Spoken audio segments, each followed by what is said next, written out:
Fruit salad ఎలా చేసుకోవాలో చూద్దామండి. ఈ సమ్మర్లో చాలా చల్లగా తినాలనిపిస్తూ ఉంటుంది కదా. ఇలా మనం ఇంట్లోనే హెల్తీగా అయితే చేసేసుకోవచ్చండి. ఇలా చేసుకొని ఫ్రిడ్జ్లో కానీ స్టోర్ చేసి పెట్టుకున్నామంటే అప్పుడప్పుడు తినడానికి కూడా చాలా బాగుంటుంది అండ్ ఈజీగా అయితే చేసేసుకోవచ్చు. మనకు నచ్చిన ఫ్రూట్స్ ఏవైనా కూడా తీసుకోవచ్చు. ఈ ఫ్రూట్స్ అన్నీ కూడా కట్ చేసి పక్కన పెట్టుకుందాం. ముందుగా ఒక బౌల్ తీసుకుందామండి. నెక్స్ట్ అందులోకి 2 టేబుల్ స్పూన్ల కస్టర్డ్ పౌడర్ తీసుకుంటున్నాను. నెక్స్ట్ ఇందులోకి కొద్దిగా పాలు వేసుకొని ఉండలు లేకుండా కలిపి పక్కన పెట్టేసుకోవాలి. ఇదిగా స్టవ్ ఆన్ చేసుకొని గిన్నె పెట్టుకుంటున్నానండి. ఈ పాలంతా కూడా తెల్ల మరిగేంత వరకు మరిగించుకోవాలి. చూడండి, ఇలా అంతా కూడా తెల్ల మరుగుతున్నాయి కదా.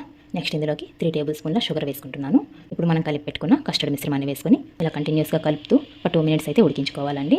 ఇలా ఉడికితే సరిపోతుంది. ఇప్పుడు స్టవ్ ఆఫ్ చేసుకొని ఈ కస్టర్డ్ మిశ్రమం అంతా కూడా చల్లారబెట్టేసుకోవాలి.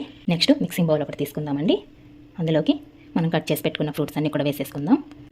నెక్స్ట్ ఇందులోకి మనం చల్లారబెట్టుకున్న కస్టర్డ్ మిశ్రమాన్ని అంతా కూడా వేసేసుకుందాం.